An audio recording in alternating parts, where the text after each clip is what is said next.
Hey comrades, welcome back to the channel. I'm the Obnoxious Anarchist.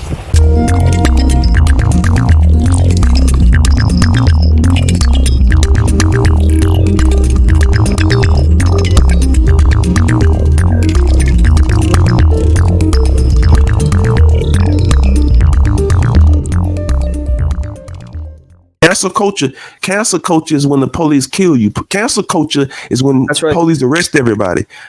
That was Comrade Suck My Opinion, and I couldn't agree with him more here.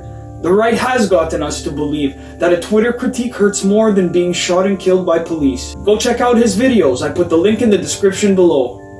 So, it seems that right-wing bozos have the pedal to the metal against cancel culture these days. Cancel culture is a pretty easy thing to recognize. It's time to cancel culture. Me! They were attacking me! So what? If you are a Trump supporter, a conservative, a Christian, or just white, you are not allowed to have your own opinions anymore. You guys know who Joseph Stalin is, right? Well, right now in America we have The Purge. It is underway. It is called the cancel culture. All right? Me! They were attacking me! So is weaponizing her identity for cancel culture. If we don't get to the place that we're all not trying to cancel each other, we will all cancel each other. Me! They were attacking me! The cancel culture comes for liberals who decry the cancel culture. Halle Berry. We do live in sort of a cancel culture, world of outrage.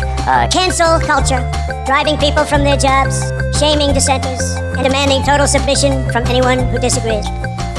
This is the very definition of totalitarianism.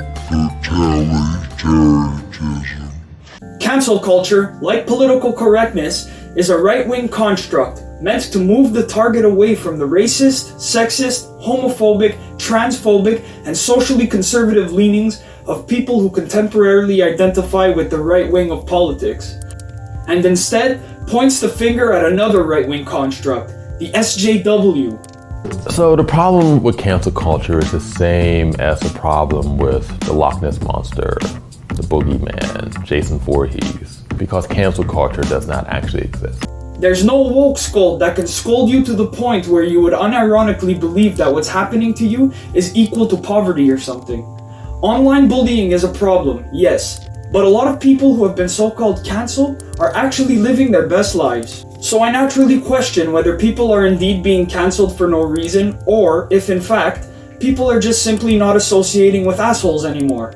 And apparently the freedom of association is fucking important or something.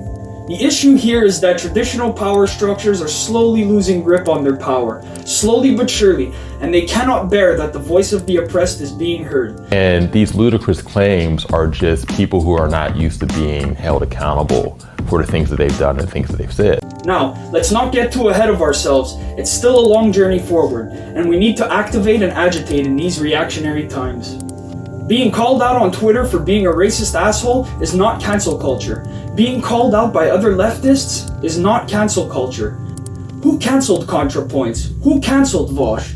They still have their channels and they're still making cash from them.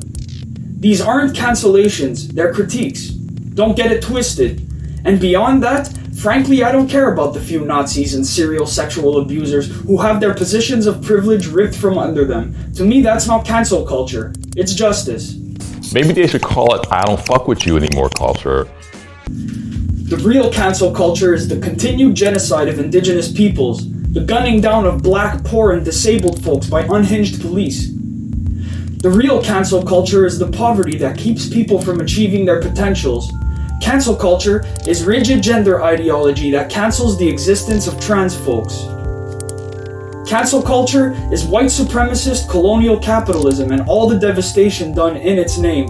Cancel culture is the assassination of civil rights leaders and the senseless murder of anarchists and communists in street protests all over the world. What's really happening is that people who have been traditionally vulnerable and voiceless now have different mechanisms, different mediums, different platforms to express themselves, to call out things. Yeah, like these people saying they don't want to be involved in the culture. It's like, well, it already exists, and if you are neutral about it, then we know what side you're on.